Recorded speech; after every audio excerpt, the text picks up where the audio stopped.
저와 여러분이 한 절씩 교독하며 읽도록 합니다. 니느웨에 대한 경고 곧 엘고스 사람 나훔의 묵시의 글이라. 여호와는 질투하시며 보복하시는 하나님이시니라.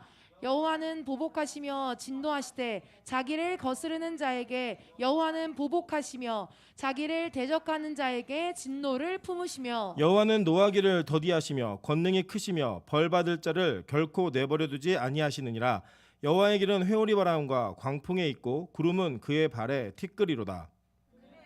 꾸짖어 그것을 말리시며 모든 강을 말리시나니 바산과 갈멜이 쇠하며 레바논의 꽃이 시드는도다. 그로 말미암아 신들이 진동하며 작은 신들이 높고 그 앞에서는 땅 곧 세계와 그 가운데 있는 모든 것들이 솟아오르는도다. 누가 능히 그의 분노 앞에 서며 누가 능히 그의 진노를 감당하랴. 그의 진노가 불처럼 쏟아지니 그로 말미암아 바위들이 깨지는도다. 여호와는 선하시며 환난 날의 산성이시라. 그는 자기에게 피하는 자들을 아시느니라. 합독합니다. 그가 범람하는 물로 그곳을 진멸하시고 자기 대적들을 흑암으로 쫓아내시리라. 아멘.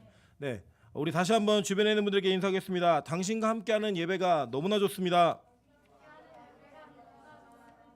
네, 우리 이렇게 매일의 예배가 다시 시작되면서 예배를 회복해 갈 때 우리가 함께 예배할 수 있는 그런 지체들이 날로 늘어갔으면 좋겠고, 예배 가운데 오신 분들이 예배로 말미암아 또 은혜가 행복해지고 은혜 가운데 행복해지고 그 행복이 이어질 수 있는 그런 연속됨이 있기를 주님의 이름으로 축원합니다. 네, 오늘은 나홈서 1장 1절부터 8절까지의 말씀을 가지고 누가 진짜 강자인가라는 제목으로 하나님 말씀 증거하도록 하겠습니다. 제가 그 별로 은혜로운 영화는 아닌데 그 우리나라 영화 중에 짝패라고 하는 영화가 있습니다. 그 짝패라는 영화 그 내용은 뭐 별로 이렇게 뭐 재미있거나 뭐 감동적이거나 이런 건 아니고요. 그 영화 자체는 그냥 액션 영화입니다. 남자들이 그냥 이렇게 눈요기로 보기에 참 좋은 영화인데, 그 영화의 대사 중에 그런 대사가 있어요. 누가 강한 사람인지 아냐 막 이러면서 끝까지 살아남은 놈이 강한 놈이다. 뭐 이런 얘기를 하는 그런 대사가 제가 아주 인상 깊게 그 영화를 보면서 그 액션 씬과 함께 남았던 그 내용이거든요. 오늘 이 본문 나홈이라고 하는 본문은 여러분이 참 익숙하지는 않으신 본문일 겁니다. 왜냐하면 저도 개인적으로 그 교육자 생활을 하고 성도의 생활을 쭉 이루어오면서 나홈 설교를 이 교회 강단에서 들었던 적은 별로 없는 것 같아요. 별로 없는 것 같은데, 실제 이 나홈서는 조금만 이렇게 살펴보시면 여러분과 그렇게 그 너무 괴리되거나 모르는 성경은 잘 아니십니다. 왜냐하면 이 나홈은 뭐에 관한 말씀이냐면, 여러분이 잘 아시는 바와 같이 요나 말씀을 잘 아시죠, 그죠? 요나서는 많이 들어보셨으니까 이 요나가 아스르의 수도인 니느웨에서 복음을 전하는 장면으로 이 성경의 스토리가 이어져 있잖아요. 마찬가지입니다. 오늘 이 나홈은 요나의 사역 이후에 100년에서 한 130년 잡으시면 돼요. 그 이후에 이 나홈이라고 하는 선지자가 다시 한번 니느웨에 선포하고 있는 말씀이에요. 그러니까 이제 시간이 지나서, 그러니까 우리 그냥 니느웨를 중심으로 보면 니느웨 2탄인 거예요. 1탄은 요나서, 2탄은 나홈서, 이렇게 보시면 돼요. 시간 간격은 약 120년에서 130년 정도, 이 정도 잡으시면 얼추 맞습니다. 이제 그 근거도 제가 이제 말씀을 드릴게요. 그래서 오늘은 이 나홈서 제가 또 5번 정도에 걸쳐서 좀 보려고 합니다. 우리 평일 예배 때 계속 목요일과 뭐 이렇게 설교하는 날이 아마 목요일일 것 같은데, 이 목요일 날 중심으로 5번에 걸쳐서 이 선지서를 좀 살펴보는 시간을 가질 거예요. 그래서 이 나홈서를 왜 보게 되느냐? 제가 이제 다른 것보다 저는 개인적으로 이렇게 그 역사 되게 좋아하거든요. 역사 되게 좋아하는데 뭐 과거의 역사도 참 좋아하지만 지금 현실에 일어나는 일도 참 좋아합니다. 근데 요 근래에 어떤 일이냐면 두 가지의 그 한국 사회에 영향을 미치는 두 가지 큰 사건이 있는 것 같아요. 하나는 뭐냐? 첫 번째는 이제 러시아가 우크라이나를 침공함으로 인해서 나타나는 여러 가지 그런 어떤 그 나비의 효과처럼 나타나는 게 후폭풍들. 그러니까 여러분 이제 보시면 이런 거예요. 사실은 우크라이나라는 나라를 가본 적은 없으시죠, 그죠? 예, 가본 적은 없으시지만, 왜냐하면 이제 멀고 우리나라 가까운 나라는 아니에요. 가까운 나라는 아님에도 불구하고 그 나라에서 러시아와 일어난 그 전쟁의 여파가 한국 경제에도 엄청난 영향을 미치고 있고, 여러분이 되게 영향을 많이 받습니다. 뭐 일례로 운전하시는 분들은 다 아시겠지만 지금 기름값이 어마어마하게 올라가고 있죠, 그죠? 그래서 뭐 경유도 1,900원에 육박하고 1,900 넘어서고 있고, 뭐 이게 휘발유 같은 경우는 2,000원을 이제 곧 넘어설 것 같은 그런 분위기입니다. 그런 게 사실은 옛날 같았으면 조선시대 뭐 이런 때면 저 먼 다른 대륙에서 나라가 망해도 한국 사회에 큰 영향이 없었어요. 근데 이제 그게 영향으로 여러분에게 나타나고 있다는 거예요. 또 한 가지는 뭐냐면, 이제 대선이 끝나고 난 다음에 이번에 대선이 가졌던 몇 가지 특징이 있어요. 특징이 있는데 그중에 가장 큰 특징이 뭐냐면 역대 모든 선거를 통틀어서 가장 적은 표 차이로 이 당선자와 낙선자가 갈려졌습니다. 이거는 여러분이 누구를 지지하셨든 간에 다른 사람이 선정이 되었어도 똑같은 결론이었을 거예요. 크게 차이 나지 않는, 뭐 퍼센트를 따지면 0.7% 정도, 뭐 이 정도 차이 나는 그 비율, 인구로 따지면 20만 명 정도. 20만 명이면 경기도 광주의 인구의 절반도 안 되고요. 노원이 55만이라고 얘기하더라고요. 이 노원 인구의 뭐 전혀 3분의 1 정도 되는 그 정도의 표차로 인해서 당선자와 낙선자가 갈려지다 보니까 굉장히 많은 갈등들의 여파들이 있는 것 같아요. 그러니까 지지했던 사람들은 그 승리를 만끽하면서도 뭔가 그 지지가 확실하지 않다라는 불안함이 있는 것 같고, 또 자기가 지지하는 후보가 안 되신 분들은 또 안 된 상태에서 너무나 작은 표 차이로 아깝게 됐기 때문에 뭐 밤잠을 못 이루고 있다, 뭐 뉴스가 보기 싫다, 뭐 이런 내용을 말씀하시는 분들도 계신 것 같아요. 어쨌든 이 향후의 5년이 굉장히 어려울 것 같은 이런 내용들이 좀 있습니다. 그런데 저는 지금 오늘 제가 설교하는 거 여러분 미리 뭐 이렇게 미리 이렇게 예상을 하셔가지고 뭐 누굴 지지하는 설교 이런 거 절대 아닙니다. 제가 기존에도 그런 거 아니라고 말씀드렸고, 오늘은 이러한 내용들을 기준으로 하여서 성경에 나움이라고 하는 선지자가 세계 가운데 일어나고 있는 일들을 어떻게 해석해냈고, 그 해석 가운데 하나님께서 주신 계시가 어떻게 선포되었는가, 그 내용들을 기준으로 하여서 저와 여러분이 그리스도인으로서 이 땅과 이 사회에 속하고 전 세계 속에 속해 있는 그리스도인들이 어떠한 자세로 하나님 앞에 기도하면서 이 문제들을 위한 고민들과 기도를 해나가야 될 것인가라고 하는 말씀을 꼭 한 번은 전해야겠다라는 감동이 있었어요. 그러면 이제 기도하다가 제가 이제 나음서를 선택해서 여러분께 말씀을 드립니다. 이번에 나음서 전체 스토리를 요약해서 말씀드리면 이런 거예요. 이 나움이라고 하는 한 유다 지역의 유다 지파의 선지자, 남유다 지역이죠. 남유다의 선지자가 그 당시에 최고의 강대국이었던 아수르라고 하는 나라, 그러니까 세속 역사에서는 아시리아라고 보통 얘기하는 그 나라가 가장 강성할 때 뭐라고 얘기했냐면 너네 망한다예요. 네, 너네 망한다. 근데 망하는 이유가 뭐냐? 이 망하는 이유가 이 내용 가운데 너무나 자세하게 쓰여져 있습니다. 그리고 실제로 그 역사 속에 일어났던 모든 사건들을 다 반영하여서 그가 너희 나라가 반드시 망할 거다라고 예언하고 있는 내용이고, 이 예언이 실제로 성취되어지는 그날까지 아무도 사실은 이거를 믿지 않았을 것 같아요. 여러분 한번 생각해 보세요. 우리가 예전에 기억나시는 분들 계실 거예요. 권사님들 중에는 그 당시 이제 현대라는 기업이 얼마나 큰 기업이었고 얼마나 능력 있는 기업이었는가 우리 다 알아요. 현대가 망할 거라고 누구도 상상하지 못했거든요. 근데 진짜 망하더라고요. 대우 아시죠? 대우. 예, 대우라는 회사가 이 회사가 망할 거라고 아무도 상상 못했어요. 그런데 그 회사가 어느 날 하루아침에 망하는 걸 우리는 경험한 적이 있단 말이에요. 그런 것처럼 실제로 이 나움이 예언하고 있었던 니느웨가 수도였던 아수라라고 하는 데가 지금 이 전쟁이 있는 이 상황 속에서, 그리고 이 나라의 혼란과 그 뭐 어떤 투표로 인해서 결정되어진 이 결과에 많은 사람들이 어려움과 불안함을 느끼고 있는 이 시기 속에서 과연 우리가 어떤 것을 위해 기도해야 되고 무엇을 위해 고민해야 될지를 한번 찾아보는 그런 시간을 갖도록 하겠습니다. 먼저 제가 이제 이 본문을 잘 이해하시기 위해서 그 전체적인 내용들에 대한 이제 설명을 좀 드리도록 할게요. 이 사실은 이 아수르라고 하는 나라는 성경에 있는 역사가, 성경에 이스라엘이라고 하는 그 나라에 영향을 주었던 6개 나라 가운데 하나입니다. 6개 나라라는 건 첫째는 이집트예요. 이집트. 성경에서는 애굽이라고 이야기하고 있는 나라가 제일 처음 이 그 가나안 땅에 영향력을 미쳤고 성경에서 전반에도 영향을 미치고 있는 걸 보게 되실 거예요. 그 다음에 이 이집트를 다음으로 바로 이 그 아수르라고 하는 나라가 영향을 미치게 됩니다. 이 아수르라는 나라가 영향을 미치면서 이 아수르가 가지고 있었던 힘과 그 권능이 이 나라가 이 이스라엘, 북이스라엘과 남유다가 어떻게 존재하게 되는 것을 결정해요. 여러분 잘 아시는 바와 같이 북이스라엘이 누구에게 망하죠? 바로 이 아수르에게 망한다라는 거예요. 그 다음에 이제 바벨론이라고 하는 나라가 등장을 하고, 그 다음에 이제 헬라 제국이 등장하고 로마가 등장을 하고, 이렇게 이 나라들이 등장을 하면서 전체적인 이스라엘 역사 가운데 영향을 미쳤던 몇 나라들이 있는데 그 중에 하나가 바로 아수르입니다. 그래서 이 아수르는 하나님께서 이스라엘 백성들을 어떻게 다루시는가, 그들을 중심으로 해서 이스라엘 백성들을 다루실 때 그들이 어떤 상황 가운데 이런 일들을 당하게 되었는가를 명확히 설명하면서 아수르를 도구로 사용하고 계신 거예요. 도구로. 주인공은 누구다? 이스라엘 백성이에요. 여러분 이거를 그냥 역사 가운데 이스라엘이 주인공이다 이렇게 이해하지 마시고요. 지금 우리가 살고 있는 이 시기에 일어나는 모든 사건은 하나님의 나라의 백성인 저와 여러분 그리스도인들을 하나님께서 다루기 위한 방법이고 방식이라는 것을 철저하게 이해하셔야 됩니다. 인정하셔야 되는 거예요. 그래서 지금 일어난 사건 가운데 누가 뭘 잘못했는가를 고민하면서 그거를 얘기하는 것이 아니라 실제로 이 사건을 통하여서 우리가 깨달아야 될 것이 무엇인가를 정확하게 이해하는 것이 너무나 좋다라는 거예요. 그러면 이 아수르라고 하는 나라, 특별히 이 아수르의 수도였던 니느웨는 어떻게 출발하고 있는가를 좀 보도록 할게요. 창세기 10장 10절부터 12절입니다. 자, 그의 나라는 시날 땅의 바벨과 에렉과 악각과 갈레에서 시작되었으며 그가 그 땅에서 아수르로 나아가 니느웨와 르호보딜과 갈라와 및 니느웨와 갈라 사이에 레센을 건설하였으니 이는 큰 성읍이라 라고 얘기해요. 그죠? 자, 이게 뭐냐면 창세기 10장의 족보가 누구의 족보이죠?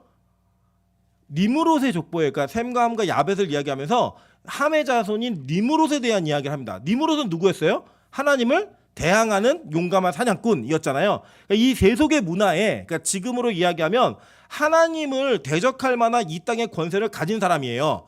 그 가진 사람. 그래서 이 사람이 출발한 이 나라가 바벨론으로 연결되는 거 아시죠? 그죠? 시날 평지에서 바벨탑을 쌓았던 것도 니므롯의 주도하에 영향력 아래 이루어진 일이라는 거 우리 이미 배우셨잖아요. 그때부터 이미 존재했던 도시가 바로 니느웨였어요. 그 역사가 굉장히 깊고 이 도시의 출발은 뭐였냐면 하나님을 대적하는 자들의 상징이었습니다. 그 상징으로서 이 나라가 지금 출발하고 있다는 거예요. 그리고 여러분 성경에서 이 니느웨가 아주 구체적으로 다뤄지고 있는 몇 가지 사건이 있는데 그 사건들을 한번 보시도록 할게요. 열왕기하 19장 35절부터 37절입니다. 이 밤에 여호와의 사자가 나와서 아수르 진영에서 군사 18만 5천 명을 친지라. 아침에 일찍 일어나 보니 다 성장이 되었더라. 아수르 왕 사네립이 떠나 돌아가서 니느웨에 거주하더니 그가 그의 신 니스록의 신전에서 경배할 때에 아드람 멜렉과 사레셀이 그를 칼로 쳐 죽이고 아라랏 땅으로 그들이 도망하매 그 아들 에셀 핫돈이 대신하여 왕이 되니라 라고 얘기합니다. 여러분 이 사건이 어떤 사건이냐면 여러분 잘 아시는 것처럼 히스기야 아시죠? 히스기야가 아수르의 18만 5천의 군대를 하나님께서 멸절하시는 사건을 경험하잖아요. 그 경험한 때에 이 18만 5천을 이끌었던 왕의 이름이 바로 사네립이에요. 이 사네립이 그 전쟁에서 지고 나서 자기의 땅에 돌아가 가지고 우상 숭배하다가 그 신하들에게 죽어요. 죽고 이 사네립의 아들이었던 이 에셀 핫돈이 왕이 되는 장면을 기록하고 있는 내용입니다. 그게 성경의 역사에 연관이 있는 거죠. 이사야 37장 36절부터 38절도 동일한 내용이에요. 동일한 내용인데 한번 읽어볼게요.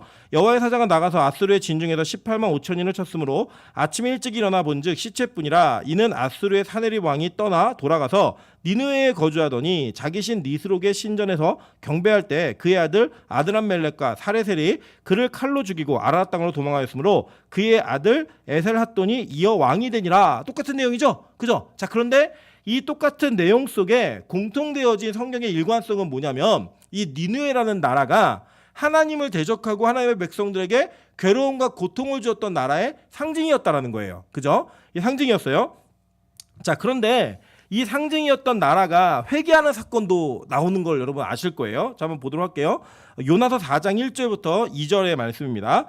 요나가 매우 싫어하고 성내며 여호와께 기도하여 이르되 여호와여 내가 고국에 있을 때 이러하겠다고 말씀하지 아니하였나이까. 그러므로 내가 빨리 다시스로 도망하였사오니 주께서 은혜로우시며 자비로우시며 노하기를 더디하시며 인애가 크시사 뜻을 돌이켜 재앙을 내리지 아니하시는 하나님이신 줄을 내가 알았음이니이다 라고 얘기해요. 자, 이게 무슨 장면이었냐면 하나님께서 요나에게 야 니느웨 멸망한다고 가서 얘기해 그랬더니 요나가 도망가죠. 그죠? 이 도망가다 잡혀요. 어떻게 잡혀요? 물고기한테 잡혀요. 사람이 물고기를 잡는 게 아니라 물고기 사람을 잡아가지고 이 니느웨로 다시 요나가 돌아갈 수 있게 하나님이 작정하신 계획을 실행하셨어요. 그래서 이 요나가 돌아가가지고 이 니느웨로 돌아가서 그가 말씀을 선포할 때 어떻게 선포했냐면 3일길을 하루 반나절만 선포한 거예요. 그러니까 어떻게 대충 한 거예요. 왜냐? 이유가 있었는데 요나는 하나님이 그 말씀을 하실 때부터 하나님이 니느웨를 아수르를 용서하시기 위해 나로 하여금 회개의 메시지를 전하게 하시는구나 이거 알았던 거예요. 그래가지고 요나가 도망갔어요. 도망갔는데 잡혀갖고 전했더니 진짜 회개했어요 안 했어요? 회개를 했어요. 어떻게 회개했느냐? 왕부터 짐승까지 금식하며 그 베옷을 입고 죄를 뿌리며 회개하는 장면을 통하여서 하나님이 이 나라 백성들을 건지셨다라는 거예요. 그래서 요나서 4장 10절부터 11절에 이렇게 얘기합니다. 여호와께서 이르시되 내가 수고도 아니하였고 재배도 아니하였고 하룻밤에 났다가 하룻밤에 말라버린 이 박널쿨을 아꼈거든. 하물며 이 큰 성읍 니느웨에 좌우를 분별하지 못하는 자가 12만여 명이요 가축도 많이 있나니 내가 어찌 아끼지 아니하겠느냐 하시니라 라고 얘기하는 게 요나서의 끝이에요. 그러니까 뭐냐면 안 망하니까 요나가 열받아갖고 탁 산 위에 언덕 위에 올라가서 내가 이 성은 망하나 안 망하나 내가 끝까지 지켜보겠습니다. 이렇게 얘기했더니 하나님이 박농쿨 하나를 그늘로 만드셨다가 그 박농쿨 없애심으로 요나가 막 죽이라고 막 얘기하는 걸 들으면서 야, 네가 수고도 아니야 식물 하나가 살았다 죽었다 하는 걸로 인해서 네가 이렇게 성이 나는데 내가 이 성읍에 있는 12만여 명의 사람을 어찌 아끼지 않겠느냐라는 걸로 용서해 주신 거예요. 이게 100년 전의 사건이에요. 100년 전, 120년 전 정도의 사건이에요. 자, 그런데 이 요나서가 이제 요나가 끝나고 난 다음에 이 100년 동안에 어떤 사건이 있었냐 이게 중요한 거예요. 이 100년 동안에 이 아수르는요. 그때 당시에 회개했던 그 시간의 기억을 그들이 저버린 채 이 100년이 넘는 1세기 동안에 그들이 정복계 전쟁을 수없이 많이 해나갑니다. 이 수없이 많이 해나가면서 그들이 행한 일이 뭐냐면 임산부의 배를 갈라 죽이고 여자들을 통째로 구워버리는 일을 하고 그 나라의 귀족들과 백성들의 피부 껍데기를 벗겨서 죽이기도 하고 그렇게 함으로써 그들이 정복전쟁을 하는 그 식민 지역에 포악하고 너무나 악한 일들을 서슴없이 행한 거예요. 그러면서 그들이 가진 강력한 힘을 전 세계에 보여줌으로 말미암아 그 어떤 나라도 그들을 대적하지 못하게 하는 일들을 계속 자행하고 있었던 그 시기인 거예요. 그 시기 속에 지금 나홈이 다시 한번 이 나홈이 묵시를 받아 1절에 보실게요. 나홈 1장 1절. 자, 니느웨에 대한 경고 곧 엘고스 사람 나홈의 묵시의 글이라 라고 얘기하죠. 이 묵시를 받아서 하나님께서 이제 앞으로 그 기회를 지나간 니느웨가 어떤 일을 당하게 될지에 대한 예언을 이 나홈을 통해 하고 계신 거예요. 예, 그게 이 내용인 겁니다. 그러니까 그 나라의 백성들, 이 나라의 백성들이 얼마나 악한 일을 했냐면 그 당시에 야 아수르의 군대가 온다 그러면 아이들이 벌벌벌 떨고 사람들이 혼비백산하여서 도망칠 만큼 악명이 자자했습니다.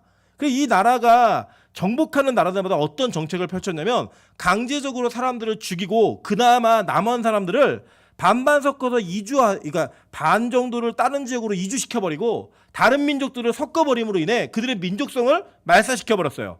그리고 그들이 가지고 있는 문화, 그들이 가지고 있는 어떤 존중함 이런 거 하나도 없이 그들이 가지고 있는 모든 것을 파괴해버리는 것을 자신들의 권위와 힘의 능력으로 여기면서 자랑하는 그런 나라였다라는 거예요.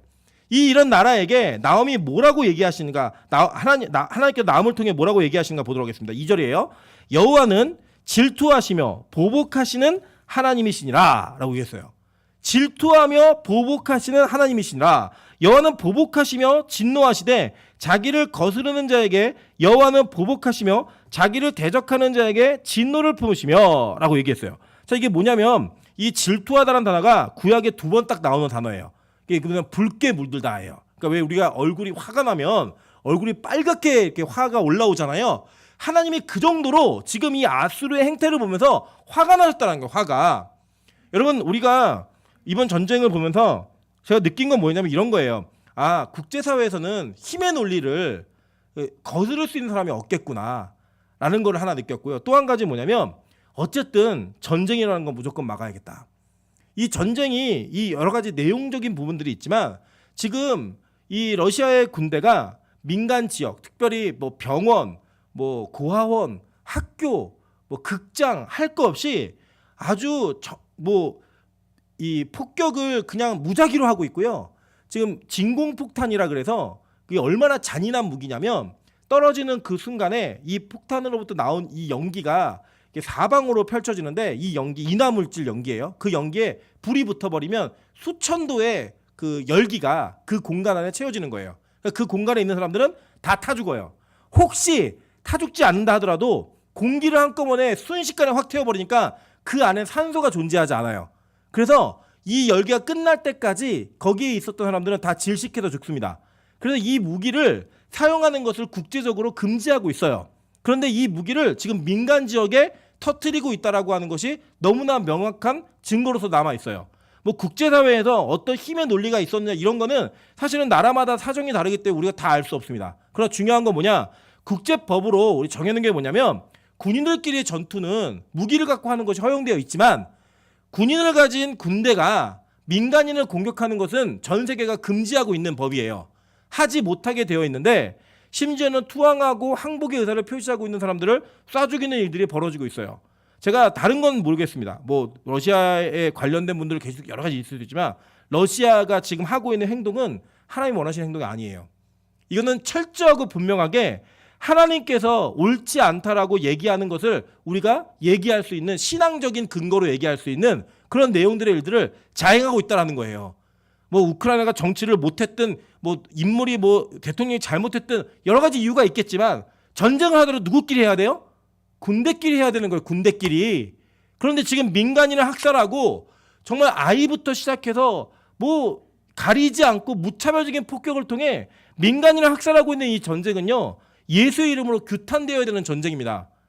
우리가 그냥 우리나라 아니니까 우리나라 상관없으니까 여러분 지금 우리 민족도 우리도 경험해보진 않았지만 유교라고 하는 이 전 세계의 많은 나라가 이 땅에서 전쟁을 했잖아요.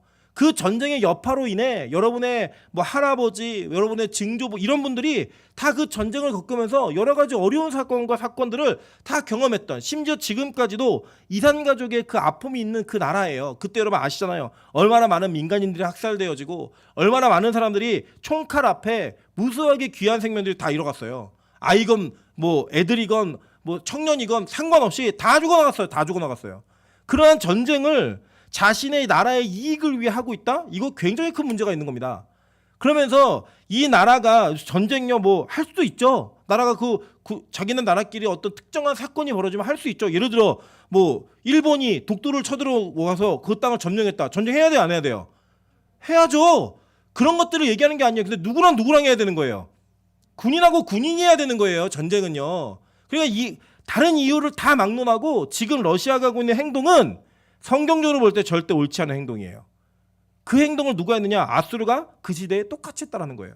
항복하건 항복하지 않고 심지어 이 아수르는요 굉장히 그 역사를 살펴보면 비열한 나라였습니다. 막 그 대국이 약속을 속여요. 너네 뭐 항복만 하면 다 살려줄게. 그리고 항복하고 문 열면 들어가서 싹 다 죽여버리고 약탈하지 않을게 해놓고 그 항복만 하고 성문만 열면 들어가서 약탈을 자행하는 일들을 서슴없이 행하던 그런 나라였어요. 거짓말의 외교, 거짓말의 술수 이런 걸 통해서 많은 사람들을 학살하는 그 내용들이 그들에게 누적되어 있는 거예요. 하나님이요 그렇게 해서 힘을 얻은 나라, 그 힘을 얻은 나라에게 이 나홈을 통해 얘기하는 거예요. 여러분 여기서 저는 되게 충격적이었던 게 하나가 뭐였냐면요. 나홈이요 왕이 아니에요. 아수르를 대적할 만한 힘이 있는 사람이 아니라고요. 이 나홈은 그 일개 선지자였습니다. 근데 이 선지자가 그 당시에 최고의 권력과 힘을 가지고 있는 나라를 향해 온갖 저주의 말씀을 다 갖다 퍼붓는 거예요. 그게 누구의 뜻이었어요? 하나님의 뜻이었다고요. 그러니까 그것을 저항하고 그것이 옳지 않다라고 얘기할 수 있는 그 용기와 그 힘의 능력이 누구에게 있었던 거예요? 일개 선지자인 나홈에게 있었던 거예요. 누구 때문에? 하나님 때문에. 여러분 이 장면에 있어서는요. 저는 한국교회가 회개할 문제가 있다고 생각합니다. 한국교회는 신사참배를 기준으로 하여 그때부터 지금까지 역사에 힘을 가졌던 모든 정권과 힘을 갖고 있는 모든 권력자들에게 굴복하고 순복하는 일을 서슴없이 자행했습니다. 전두환 전두환 씨가 총칼로 우리 민족들을 민간인들을 학살할 때 어떤 목사도 그 총칼 앞에 서서 어떤 교회도 그 총칼 앞에서 이것이 잘못됐다라고 말하는 그런 교회 없었어요. 오히려 그가 받은 정권을 힘으로 얻어낸 정권을 치하하고 그것을 축하하고 축복하는 일들을 자행했던 것이 바로 한국교회의 모습이었다는 거예요. 여러분 절대 그래서 안 된다는 겁니다. 기독교인들은요 때로는 하나님 말씀대로 살면 자기가 죽어야 되는 상황 속에서도 해야 될 말이 있어요. 자기가 정말 어려운 상황 가운데서도 진짜 해야 될 말이 있다고요. 예를 들면 여러분 회사에서 여러분 정말 불법적으로 자행되는 일을 통해 누군가가 고통받고 약자가 고통받는 일을 보면 내일 아니니까 그냥 지나가야지 하면요 그거 그리스도인 아니라는 거예요. 내가 혹시 이 일을 이야기하고 말함으로 인해서 어마어마한 피해를 볼 수 있고 이것을 대항함으로 인해 심각한 상황 가운데 놓여진다 할지라도 그것이 옳지 않으면 예수의 이름에 하나님의 원리에 옳지 않으면 그것을 말할 수 있는 것이 그리스도인의 모습이라는 거예요. 그런 차원에서 여러분 하나님 앞에서 용기 있는 자가 되시기를 주님으로 축원합니다. 여러분 역사를 보면요 이렇게 힘을 가졌던 나라가 망했어요. 없어졌다고요. 그런데요 놀라운 사실은 하나님을 믿었던 하나님의 백성과 복음을 지키고 있는 그리스도인들은 지금까지 살아있어요. 누가 강자예요? 끝까지 살아남은 사람이 강자라고요. 진짜 강자는 누구예요? 바로 그렇게 우리를 살리시는 하나님이 진짜 강자라는 거예요. 그 하나님의 강자이심을 믿으면서 어떠한 나라에도 굴복하지 않고 어떠한 힘에도 여러분 굴복되지 아니하는 복음에 관련된 하나님 나라의 법에 관련된 용기가 있는 백성 되시기를 주님으로 축원합니다. 그런 차원에서 여러분 기도하세요. 어떻게 기도하시냐면 하나님 이 전쟁이 빨리 끝날 수 있게 도와주십시오. 그리고 더 이상 우크라이나에서 일어나고 있는 전쟁이기 때문에 러시아인들의 민간인 학살은 없어요. 그 땅이 우크라이나 전쟁이기 때문에 하나님 우크라이나에 있는 하나님의 그 백성들이잖아요. 이 사람들이 악했더라도 하나님 몰랐더라도 한 12만 명이 그 얼마나 안타까운 사람들이에요. 악인들에게도 그렇게 말씀하셨는데 하나님 그 땅에 있는 민간인들, 어린아이들, 연약한 자들을 보호하시고 그들에게 빨리 구원의 은혜를 베풀어 달라고 기도하셔야 됩니다. 그게 누구의 기도였어요? 선지자의 기도였다고요. 그게 선지자가 이 나라 전 세계가 돌아가는 역사의 흐름을 보면서 하는 기도였다라는 거예요. 그럼 보수 기독교인들의 특징 중에 하나가 뭐냐면 자기 개인의 구원의 영역에 너무 신앙이 머물러요. 그리고 다른 이들에 별로 관심 갖지 않아요. 그래서 내가 무엇을 했든 간에 그것이 내 신앙의 영역에서는 개인적으로는 이루어지고 경건의 추구는 있는데 그것이 사회 영역으로 옮겨가고 전 세계 영역으로 옮겨가기 시작하면 나랑 별개의 일이 돼버린다고요. 아니에요. 하나님 백성들은요 이 땅에 일어나는 일들을 통하여서 우리가 하나님 앞에 어떻게 기도해야 되는지에 대한 사명의식을 가지고 나라와 민족을 기도해야 합니다. 여러분 기도 제목 참 많으시겠지만 오늘 이 예배가 끝난 이후에 기도 시간 할 때는요 반드시 우크라이나 땅에 있는 민간인들을 위해 정치인들 말고요, 군인들 말고요. 그들은 자신의 유익을 위해 하는 거예요. 그런데 하나님 이 전쟁이 속히 마무리될 수 있게 도와주시고 그 땅에 있는 민간인들이 그 땅에 있는 하나님을 알아야 되는 백성들이 그 어려움으로부터 빨리 건진받을 수 있게 도와달라고. 거기에 있는 기독교인들이 있습니다. 물론 동방 정교에서 우리랑 좀 다른 그런 신앙의 칼날을 가지고 있지만 하나님을 믿는 백성들이 있다고요. 그들에게 하나님 구원의 은혜를 베풀어달라고 기도하셔야 되는 거예요. 하나님은요 이 나라를 완전 멸절시켜 버리셨어요. 어떻게 멸절시켰나 보면요 제가 이제 다 보고 싶지만 오늘은 한 구절만 보도록 할게요. 8절 한번 보겠습니다. 8절 1장 8절이에요. 그가 범람하는 물로 그것을 진멸하시고 자기 대적들을 흑암으로 쫓아내시리라 라고 얘기해요. 이 로마의 그 역사학자였던 시켈로스가 이것에 대한 기록을 남겨놨는데 이 아수르가 누구에게 망하냐면요 바벨론에게 망해요. 근데 이 바벨론과 메디아라고 하는 나라가 연합군이 쳐들어와요. 그래서 3년 동안 이 니느웨를 포위했어요.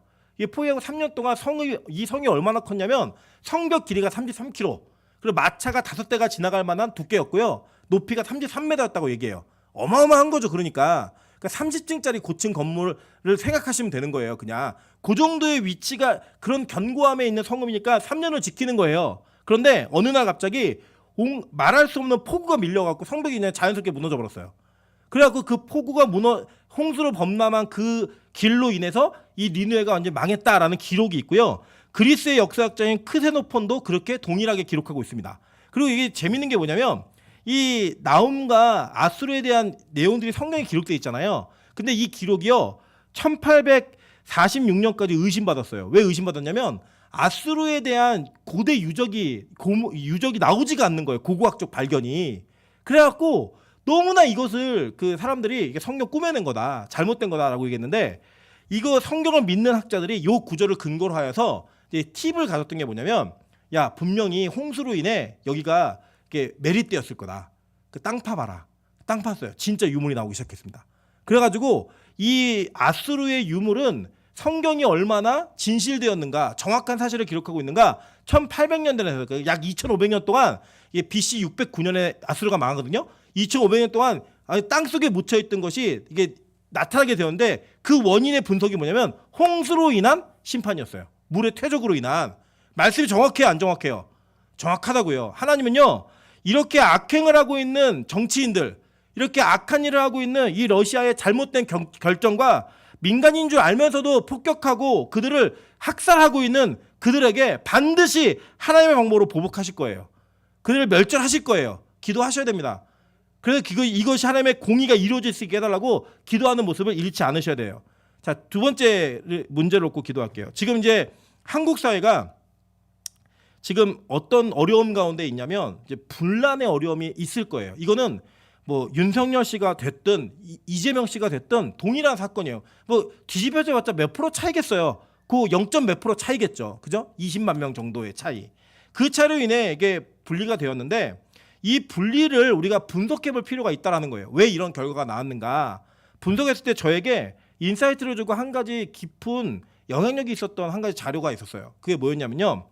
지금 뭐 여러 가지 논란이 있습니다. 뭐 무속의 문제, 뭐 여러 가지 뭐 기독교도 얘기하는 문제가 있는데 다 의미 없어요. 왜 의미 없느냐? 결론이 말해주고 있는 게 있기 때문에 전체 전국에 비교를 해서 어떤 사람이 누구를 지지했는가에 대한 학력별, 뭐 사는 지역별, 그 성별 그리고 나이대별 모든 분석이 다 나왔는데 아주 깨지지 않는 동일한 일맥상통한 흐름을 갖고 있었던 결론 하나가 있어요. 그게 뭐냐?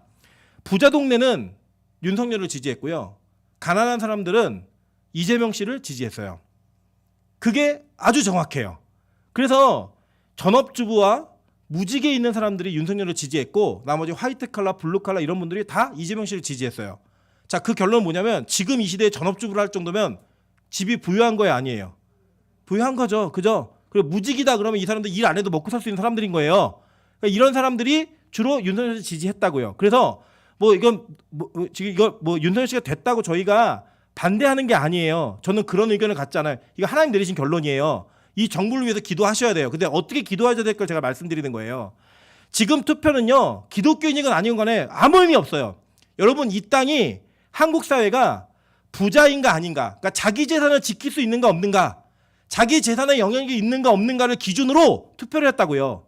지금 현재 강남에 잠실, 서초 이쪽에 있는 아파트들의 호가가 벌써 7억씩 올라갔다고 얘기를 합니다. 그러니까 이 정권을 심판할 때 부동산 문제가 너무 올라서 심판해야겠다고 얘기했는데 정작 투표할 때에는 자기 자산의 가치를 지킬 수 있는 가치를 가지고 투표를 했다고요. 그러면 앞으로 이 정부가 그리고 이 사회가 이러한 문제들을 결정할 때 어떤 결론을 갖고 접근할 수 있는 거냐면 이런 거예요. 자기의 유익과 관련된 것을 인하여 뭐 내 신앙의 신념이건 뭐 어떤 정치적인 소신이건 이런 거 없어요.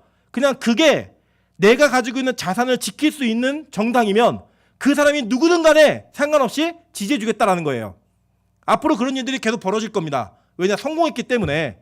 그거는 뭐 더불어민주당이 된다고 그게 나아지는 것도 아니에요. 똑같은 거예요. 똑같은 일이 벌어질 겁니다. 여러분 이 상황은요. 뭘 고민하시면 되면 이런 거예요.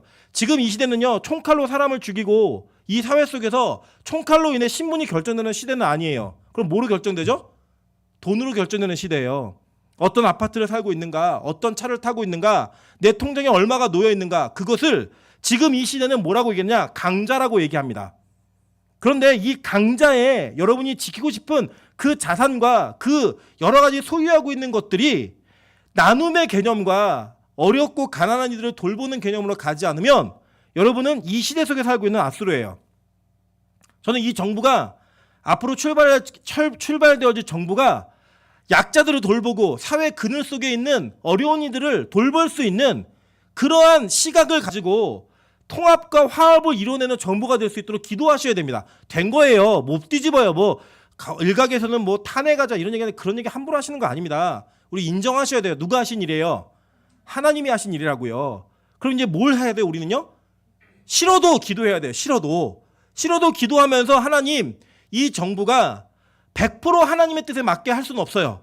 그러나 이 정부의 정책과 방향성이 하나님이 기뻐하시는 일들을 포기하지 않는 그런 정부가 될 수 있게 해달라고 기도하셔야 되는 거예요. 여러분 여기서 우리가 심각하게 우리 자신을 돌아봐야 될 문제가 있는 거예요. 한 가지 뭐냐? 과연 우리 그리스도인들이 동일한 사건 속에 직면했을 때 여러분에게 집이 6채, 7채가 있고 10채가 있어서 종합부동산세를 내야 되는 그런 어려움 속에 내가 이 후보가 되면 내 종합부동산세가 10분의 1로 줄어든다라고 얘기했을 때 정말 내 신앙에 비추어서 삶에 비추어서 내가 그리스도인의 소명을 가지고 이 사람을 지지할 수 없다라는 그러한 여러분의 신념과 종교적 신념과 현실의 문제가 부딪혔을 때 무엇을 택하시겠냐고요. 과연 우리가 집이 없으니까 어려운 사람이니까 나에게 영향력이 없으니까 지지했다라고 말할 수 있는 그런 현실 가운데 있을 수 있겠지만 진짜 그런 일이 벌어질 때 과연 우리는 이런 문제로부터 자유함을 가지고 내가 강자가 약자를 돕는 힘의 강자가 아닌 남들을 착취하고 억누르고 그 위에 서 있는 군림하기 위한 강자로서의 선택을 만약에 한다라고 한다면 이 시대의 아수르가 누구냐? 저와 여러분이라고요. 저는 우리 빛가서 공교회가 우리 교회에서 축적되어지는 헌금이 우리 교회의 유익과 이기적인 방법을 선택하는 것으로 사용되지 않는 교회가 되기를 주님의 이름으로 축원합니다. 앞으로 우리 교회가 아무리 어려워도 망하기 전까지는 절기헌금, 부활절과 우리 추수감사절 헌금은요 반드시 외부로 내보내겠습니다. 어려운 교회와 어려운 사회 속에 있는 이웃들을 돕는 그런 교회가 될 수 있도록 나갈 겁니다. 여러분, 그리고 앞으로는요 우리 교회가 그런 일들을 더 늘려가면서 남을 위한, 어려운 자들을 위한 돌봄이 있는, 우리보다 어려운 교회를 도울 수 있는 그런 교회가 되었으면 좋겠어요. 그런 모습을 통해 하나님의 나라를 이 땅 가운데 이루어가는 우리 가운데, 여러분 이 나라는요, 이 세계는요 망할 세계예요. 아시죠? 종말이 있으니까. 여기가 우리 뿌리가 아니라고요.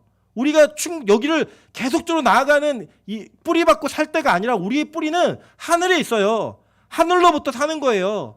그런데 우리가 살고 있는 영역 속에, 우리의 가정 속에, 사회 속에, 이웃과의 관계 속에 우리가 하나님의 뜻을 이루어가야 되는 노력을 해야만 합니다. 왜냐? 우린 그리스도인으로서 여전히 이 땅을 시간 속에 살고 있기 때문에. 여러분의 삶의 물질의 소비가, 여러분이 주변에 있는 어려운 일을 돌보는 소비가 없다면 여러분에게는 분명히 여러분의 소비 생활에 문제가 있는 거예요. 여러분 그것을 기억하셔야 됩니다. 여러분이 누군가에게 자기 자신에 투자하고 자기 자신의 유익을 채우는 것만큼 남을 돕는 마음과 그런 삶의 태도가 없다면 여러분 반드시 문제가 있는 거예요. 그리스도의 아닌 겁니다. 여러분 이 시대의 아수르예요. 하나님의 이 아수르가요 어떻게 멸망하게 될 것인지를요 너무나 분명하고 적나라하게 표현하고 있습니다. 이거 되게 짧아요. 3장까지밖에 없거든요. 오늘 집에 가서 한번 읽어보세요. 우리 5번에 걸쳐 다룰 거니까. 그래서 저는 이 시기에 왜 우리가 이런 말씀을 나누어야 되는가, 하나님이 왜 이런 감동을 주셨는가를 다시 한번 깨닫고 그 깨달음 속에 어떤 기도를 지금 해야 되는가. 지금 너무 제가 죄송하고 너무 여러분에게 미안한 마음이 있지만 이 목요일마다 앞으로 5주 동안에는요 우리가 자기 자신의 문제와 자기 자신을 위해 기도하는 시간이 아니라 지금 벌어지고 있는 역사적 사건 속에서 우리 그리스도인들이, 교회가 어떻게 기도해야 되는가, 누구를 위해 기도해야 되는가, 무슨 기도를 해야 되는가, 그리고 앞으로 여러분을 위한 기도를 한다면 내가 무엇을 나누며 살아야 되고, 무엇을 헌신하며 살아야 되고, 무엇을 이웃들과 우리의 삶을 찢어서 고백을 하며 내가 그리스도인이라는 고백을 하며 살아야 되는가를 고민할 수 있는 그런 은혜가 있으시기를 주님으로 축원합니다. 그래서 그런 기도를 해나갈 때 하나님 이 교회가 그 사명을 감당할 수 있는 교회가 될 수 있게 도와주십시오. 우리 성도들이 그 사명을 이루어가는 교회가 될 수 있게 도와주십시오. 여러분 직장에서, 가정에서 어떤 일들을 감당하며 살아야 되실지. 그리고 여러분 기억하세요. 이 역사, 전체 역사를 통해 강한 나라, 제국들이 막 있었잖아요. 로마 제국, 헬라 제국, 아수르 제국 다 있었다고요. 있었는데 여러분 기억하시는 건 지금까지 남아있는 나라는 한 나라도 없어요. 오직 하나님의 나라만 영원할 거예요. 그 나라의 진짜 강함을 인식하시면서 여러분 이 세계에서, 전 세계 역사 가운데 가장 강한 나라를 살고 계신 그리스도인입니다. 왜냐? 우리는 하나님 나라의 백성이니까. 그 나라의 강함을 가지고 하나님의 말씀을 실행해가며 실천해가는 저와 여러분 되시기를 주님의 이름으로 축원합니다. 이 시간 같이 한번 우리 찬양으로 기도하겠습니다. 영광을 돌리세 우리 아버지께. 여기 주님의 영광 모든 나라 위에, 주님의 영광 온 세계 위에, 이 찬양을 합니다. 여러분 저는요 보면 이렇게 얘기합니다. 이 러시아가 우크라이나를 침공했던 이유는요 자국의 유익을 위해서예요. 땅, 그죠? 땅, 그리고 자신의 영향력, 이것이 약해질까봐 그거 한 거예요. 여러분 지금 우리 대한민국이 투표를 해서 결정을 했는데 다른 거 아니에요. 우리는요 하나님보다 부동산이 더 크다라는 걸 우리의 눈으로 봤어요. 우리 자신을 통해, 그리고 이 나라의 백성의 선택을 통해. 여러분 그게, 제가 오해는 하지 마세요. 윤석열 씨가 선택된 게 잘못됐다는 거 아니에요. 투표의 기준이 그랬다라는 거예요. 우리 투표의 기준이 다는 아니겠지만 그렇게 대세가 결정되었어요. 그래서 과연 저 여러분은 이 시대 속에 우리가 나움 같은 선지자의 삶을 살고 있는가, 아니면 아수르처럼 강포하게 남을 착취하고 남의 위에 올라서서 그 사람들의 피를 빨아서 내 유익을 채우는 삶을 살고 있는가? 그것은요, 여러분이 하나님을 섬기고 있는가, 섬기고 있지 않은가를 결정하는 아주 중요한 지표라고 생각합니다. 여러분, 그 가운데 여러분 어떤 정부를 지지하셨건 어떤 상황 속에 있건 간에 하나님, 내가 이 나라 속에, 이 세계 속에 하나님의 뜻대로 살 수 있는 하나님 나라의 백성 될 수 있도록 도와주십시오. 그리고 이 정부를 위해 기도합시다. 다음 정부를 위해 기도합시다. 하나님, 다음 정부가 하나님의 뜻을 이루어갈 수 있는, 이 사회 속에 하나님의 뜻을 성취해갈 수 있는, 그걸 통해 통합과 화합과 하나됨을 이룰 수 있는 그런 정부가 될 수 있게 도와달라고, 그를 기도하는 그런 시간 갖도록 하겠습니다. 찬양으로 먼저 기도하겠습니다.